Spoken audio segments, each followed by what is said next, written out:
மாற்றம் என 28 ஆண்டுகளாக சீரோடும் சிறப்போடும் தொடர்ந்து செயலாற்றி நடத்தி வருகின்ற பெருந்தலைவர் அவர்கள் தமிழ்நாடு வணிக வரித்துறையில் துணை ஆணையராக பணியாற்றி வணிக வரித்துறையின் வரலாற்று தனக்கென ஒரு இடத்தை பெற்றவர்.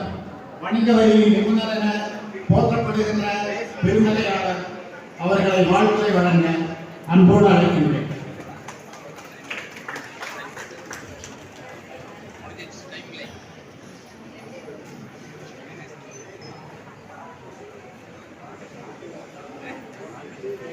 எல்லோருக்கும் வணக்கம். காலத்தின் அருமை கருதி அனைவருடைய பெயர்களையும் நான் வாசித்தால் அது 5 நிமிடம் ஆகும். அதனால் எல்லோருக்கும் வணக்கம் என்ற ஒரு ஒட்டி சொல்லி நான் உங்களுக்கு வணக்கம் தெரிவிக்கிறேன். பொருட்கள் தாழ்வுற்று வறுமையின்றி விடுதலை கவலை பெற்று பால் விட்டு இந்த தேவை வேளாண் சொல்வார்கள். இந்த சமுதாயம் முன்னேற வேண்டுமானால் கல்வி ஒன்றுதான் தீர்வு என்ற தேவேந்திர இலக்கியம் நம்புகிறார். அதனால்தான் கல்விக்கோ தலைமுறை விளக்கம் என்று நாங்கள் பெயரிட்டு 1000 ஏழை மாணவர்கள் 5 ஆண்டுகள் 1000 பட்டதாரிகள் என்று பெயரிட்டு 28 ஆண்டுகளுக்கு முன்னால் இந்த இலக்கியம் நாம் கொண்டுவரப்பட்டோம். நமது சமுதாயத்திற்காக கல்விக்காக இலக்கியம் ஒன்றும் தொடர்ந்து போராடி வருகிறது. இப்பொழுது பட்டியல் எழுதியதற்காக நாம் சட்ட போராட்டத்தை கைவிடுகிறோம். அதுவும் வெற்றிகரமாக இலக்கியம் என்றால் சாதிக்க முடியும் என்ற நம்பிக்கையை உங்களுக்கு நான் உத்தரவாதமாக அளிக்கின்றேன். பட்டியலிலிருந்து வெளியேறினால் மட்டும் போதாது, பொருளாதாரத்தில் நாம் முன்னேற வேண்டும். மற்ற முன்னேறிய இன மக்களைப் போலவே நாமும் பொருளாதாரத்தில் உயர்ந்த பதவிகளில் தொழிலதிபர்களாக, விஞ்ஞானிகளாக, கல்லூரி பள்ளிகள் நடப்பவர்களாக நாம் மாற வேண்டும். அதனுடைய முதற்படியாகத்தான் இப்போது நாம் இந்த மகளிர் மன்றத்தை தொடங்கியிருக்கிறோம். பெண்கள் வீட்டின் கண்கள் மட்டுமல்ல, இந்த நாட்டினுடைய கண்கள். ஒரு பெண் ஆண் படித்தால் அந்த குடும்பத்தில் ஒரு ஆண் படித்ததாக இருக்கும். ஆனால் ஒரு பெண் படித்தால் அந்த வீட்டில் உள்ள அனைவரும் மட்டுமல்ல, அந்த வீதியில், ஊரில், நாட்டில் உள்ள அனைவருக்கும் அது சென்று சேரும். ஒரு இருட்டில் இருக்கக்கூடிய அந்த வீட்டை தீபமாக மாற்றி காட்டுபவன், தீபமாக இருந்து வழிநடத்துபவர் பெண். அந்த பெண்ணை முன்னிறுத்த வேண்டும். பெண்கள் சக்தி. அந்த சக்தியை நாம் இதுவரைக்கும் நாம் சரியாக பயன்படுத்துவதை என்ற நோக்கத்திற்காக இப்பொழுது புதிதாக இந்த மன்றம் நாம் ஆரம்பித்திருக்கிறோம். இங்கு இருக்கக்கூடிய திருமதி போதலட்சுமி அவர்கள், செயலாளர் கீதா, தலைவர் கீதா அவர்கள், செயலாளர் காமினி மன்றத்தை போன்றவர்கள் இதை மிகச் சிறப்பாக நடத்துவார்கள் என்று நான் நம்புகிறேன். இது தமிழக பெண்களுடைய வரலாற்றில் ஒரு பொன்னெழுத்துக்களால் பிடிக்கப்படக்கூடிய ஒரு வார்த்தையை நான் ஏன் சொல்கிறேன் என்றால், பட்டியலின மக்களில் இது போன்ற ஒரு அமைப்புகள் இதுவரை இல்லை.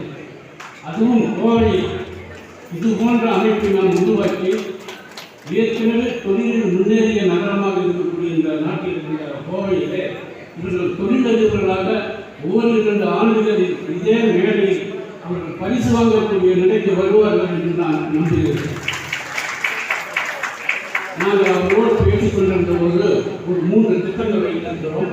அடுத்த மாதம் உணவு திருவிழா நடத்துவது, இமிகிரேஷன் பெருமையை வாங்கி நமது 1000 சகோதரிகள் நம்முடைய வாட்ஸ்அப் குழுவில் இருக்கிறார்கள்.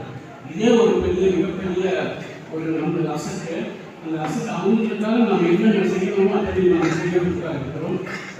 இமிகிரேஷன் பெருமை, உணவு திருவிழா, அதற்கு அடுத்ததாக டெய்லரிங். இப்போ இந்த நம்ம நைட்டிஸ் எல்லாம் நாம செஞ்சு இருக்கணும்னு வச்சுக்கலாம். 1000 சகோதரர்கள் இருக்கிறாங்க, அவங்களுக்கு கொடுத்தாவே போதும். அது இல்லாமல் இலக்கிய மன்றம் ஒரு குறிப்பிட்ட தொகை மகளிர் மன்றத்திற்கு நாம் அதை வச்சு தொழில் முனைவோர்களாக அவர்கள் வருவார்கள். எல்லாத்துக்கும் மேலாக என்னுடைய சுத்தமான சப்ஜெக்ட் எஜுகேஷன் படிப்பகம் ஒவ்வொரு ஊரிலும் அவர்கள் ஆரம்பிப்பதாக என்னுடைய வாக்குறுதி இருக்கிறார்கள். அந்த வாக்குறுதி கண்டிப்பாக நிறைவேற வேண்டும் இந்த அப்படின்னு சொல்லி எனக்கு ஒரு மிகப்பெரிய ஆசை இருக்கு. கண்டிப்பாக செய்வார்கள் என்று நம்புகிறேன். அவர்களுக்கு ஊக்கமளிக்கும் விதத்தில் ஒரு கைது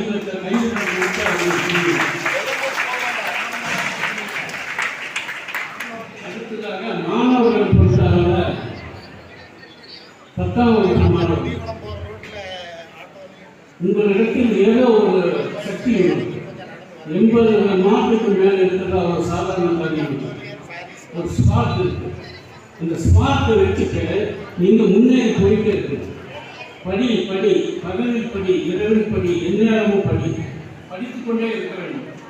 உங்களுக்கு அந்த இலக்கை நீங்கள் நிர்ணயித்துக் கொள்ளுங்கள். நான் இதுவாக வேண்டும், நான் இன்ஜினியர் ஆக வேண்டும், ஐஏஎஸ் ஆக வேண்டும், ஐபிஎஸ் ஆக வேண்டும் என்று நினைத்துக் கொள்ளுங்கள். அது ஒரு சென்னை போன்ற இடத்திற்கு ஒரு பயணத்தை நீங்கள் கொடுத்திருக்கிறீர்கள். இடையிலே நிறைய உங்களுக்கு டைவர்ஷன் வரும். நிறைய பேர் பக்கத்து ஊர் போய் கிராமத்தில் போய் கண்டுபிடிக்கிறார். அதனால் பெண்கள் எல்லோரும் என்ன செய்ய வேண்டும் என்றால், உங்கள் குடும்பங்களில் எந்த மாணவர்கள் ஸ்கூல் ட்ராப் அவுட்டாக பார்த்துக்கணும். மகளிர் மன்றத்துக்கு கூட நான் ஒரு கட்டளை பிறப்பிச்சிருக்கிறேன். சம்மர் வெக்கேஷன் வந்ததுன்னா 8வது 9வது படிக்கிற மாணவர்கள் யாரும் பெயிண்டிங் வேலைக்கோ எந்த தொழிலுக்கோ அனுப்பக்கூடாது. அப்படி நீங்கள் அனுப்புகிறவங்க என்ன ஆகுதுன்னா அவங்க காசு வாங்கிட்டு அதுக்கு பிறகு அவன் படிக்கிறதுக்கு இன்ட்ரெஸ்ட் காரணம். ஸோ எல்லாம் இங்கே இருக்கக்கூடிய அத்தனை மக்களுக்கு வந்துட்டு பரிசோதனைக்கூடிய பட்டியலை நான் பார்த்தேன். ஏறக்கூடிய 150 பேர். அந்த 150 120 சகோதரிகள் கூலி தொழிலாளர்கள். மிச்சம் 30 பேர் தான் கொஞ்சம் வசதி. மேக்சிமம் ஒரு 15 லட்சம். அப்போ இந்த குழந்தைகள் எல்லாம் கிராமங்களில் இருந்து, அது தென் மாவட்டங்களில் இன்னும் கொடுமையாது. அவர்களுக்கான ஒரு 10,000 தொகையில் ஒரு பெரிய தொகை கோயம்புத்தூர் அப்படின்னு. சில பேர் சொல்லுவாங்க, நான் கோயம்புத்தூர் வர கஷ்டமாக இருக்க முடியும் அப்படின்னாங்க. நான் சொன்னேன், இது ஒரு அரிய வகை ஆப்பர்ச்சுனிட்டி, இட்ஸ் ரேர் ஆப்பர்ச்சுனிட்டி. அந்த குழந்தைகளுக்கு கோயம்புத்தூர் கூட்டிக்குவாங்க. கோயம்புத்தூர் தொழிலில் எவ்வளவு முன்னேறி இருக்குது, இது எவ்வளவு பணப்புழக்கம் இருக்குது, நம்ம மக்கள் எவ்வளவு பொருளாதார ரீதியாக முன்னேறி இருக்கிறாங்க கண்ணில் காட்டுங்க. இந்த ஊரை பார்த்தாலே ஒரு இன்ஸ்பிரேஷன் வரணும். கோயம்புத்தூரில் போய் நம்ம இன்ஜினியரில் பதிவு செய்யலாம், கோயம்புத்தூரில் போய் ஐடி ஆஃபீஸர் நம்ம செய்யலாம். அது மாதிரி என்னென்ன தொடர்ந்து இருக்காங்க, அது மாதிரி நாங்கள் கூட்டிகிட்டு வந்துருக்கோம்.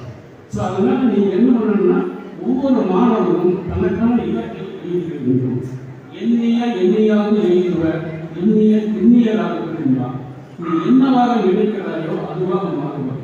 இப்போ நீங்கள் உட்கார்ந்துருக்கீங்க, கோயம்புத்தூரில் வந்து பரிசு வாங்கணும்னு யாராவது நினைச்சிருக்கீங்களா? சொல்லுங்க, ஒருத்தர் நினைச்சிருக்கீங்க. அந்த சின்ன வயசுலேயே 3வது 4வது கிளாஸ் படிக்கிற போது இந்த மாதிரி எதிர்காலத்தில் நான் பரிசு வாங்க வேண்டும் என்ற ஒரு சிறிய வெளியே நிறையத்தை இங்கே விளைச்சிருப்பாங்க. யாராவது ஒருத்தர் வச்சிருப்பாங்க. அதனுடைய அந்த கனவு இன்றைக்கு நனவாகும். அதே மாதிரி தான் நான் ஐஏஎஸ் ஆகணும் என்ற கனவை இன்று போல நீங்கள் மாற்றிக்க வேண்டும். இன்னும் அடுத்த 6 வருடங்களுக்கு பிறகு நிச்சயமாக நீங்கள் ஐஏஎஸ் ஐபிஎஸ்ஸாக பெருமையாக இருக்கலாம். உங்களுக்கு அறிவு பாசமே ஆகிடும். இப்போ வந்து ஏறக்குறைய உங்களுடைய பேச்சோட 450 மாணவர்களுக்கு பரிசு கொடுத்துருக்கிறோம். இந்த 80% மேலே இருக்கிறது நல்ல விதைகள். அந்த நல்ல விதைகளை நம்ம வளர்த்து உரமிட்டு நீருக்கு ஆடு மாடுகள் கடிக்காமல் பாதுகாத்து நம்ம கொண்டு வரணும்னா அது ஒரு பெரிய விருட்சமாகும். கணிதரும் நிலத்தரும் ஆகியோடு அந்த எண்ணத்தில் தான் இந்த அறிவு பாசறை ஆகியோடு ஆரம்பிச்சிருக்கேன். பாசறைன்னு நீங்கள் கேள்விப்படுத்த மாட்டீங்க. ஒவ்வொருத்தரத்தில் ஒவ்வொரு முறையில் போகக்கூடிய வீரர்களுக்கு பயிற்சி அறிவிக்கக்கூடிய தான் பாசறை. அதனால தான் இங்கே உங்களுக்கு பயிற்சி வழங்கியிருக்கிறார். இது அறிவு பாசறை, அறிவு போராட்டம். அந்த அறிவு போராட்டத்தில் நீங்கள் எல்லாருமே வீரர்கள். இப்போ இருக்கக்கூடிய அந்த 150 மாணவர்கள் நிச்சயமாக வீரர்கள் போவார்கள். அதில் எனக்கு எல்லாரும் சந்தேக வேண்டிய இங்கே வந்திருக்கிறீர்கள். 80 பார்த்தீங்கன்னா 95% எடுத்தவங்க 8 பேர், 80லேருந்து 90 எடுத்தவங்க 30 பேர். இது மாதிரி அடுத்த கேட்டர் 95 எடுத்தவங்க 42 பேர். இந்த 42 30 அந்த 6ங்கிற எண்ணத்தை நீங்கள் 95க்கு மேலே இருக்கணும். ஏன் முடியாது? நம்மளால பிராமண பசங்க படித்து சட்டப்படித்து இருக்கா, நம்மளாலே முடியும். சர்மலாவாக முடிந்தது உங்களால் ஏன் முடியாது? அதனால் மாணவர்கள் 10ஆம் வகுப்பு மாணவர்கள் இரவு பகல் இந்த நேரம் நீங்கள் படிச்சு. அதே மாதிரி பெற்றோர்களுக்கு ஒரு சிறிய ஆலோசனை சொல்றேன். நல்லவனாகவும் தீவனாகவும் அன்னை வளர்க்குன்னு சொல்லுவாங்க. பெற்றோர்கள் நீங்கள் வந்து குழந்தைகளை நல்ல முறையில் பார்த்துக்கணும். அவங்க வந்து காலையில் ஒரு 4 மணிக்கு எடுத்துட்டு எங்கள் பக்கத்தில் இருப்பாரு. இப்போ நானே என்னுடைய பேரனை நான் படிக்க வைக்கிறதுனா காலையில் நான் 4 மணிக்கு எடுத்துட்டு அவங்களோட உட்காரு. அப்போ அவங்க பக்கத்தில் யாரோ ஒருத்தர் நம்மளை வாட்ச் பண்ணுறாங்க ஒரு எண்ணத்தை நீங்கள் கிரியேட் பண்ணாமல் படிக்க ஆரம்பிப்பான். 4 நாள் அவங்க எழுந்திருக்க மாட்டான். இவன் தூக்கம் வருதுன்னு சொல்லுவான். பெற்றோர்களுக்கு நான் சொல்கிறேன், தயவு செய்து இந்த 10ஆம் வகுப்பில் வெற்றி பெறுவது கடினம். ஆனால் தக்க வைத்துக் கொள்வது அதை விட கடினம் என்பதை நீங்கள் உணர்ந்து கொள்ளணும். 10ஆம் வகுப்பில் எடுக்கிறீங்க, 12ஆம் வகுப்பில் எடுக்கணும், கல்லூரியில் தொடர்ந்து அதிகமான மதிப்பெண்கள் பெறணும், கவுன்சிலிங் போகணும், நல்ல வேலை வாங்கணும். இத்தனை இடர்பாடுகள் உங்களுக்கு எதிர்ப்பு அத்தனையும் வெல்லக்கூடியது என்னது?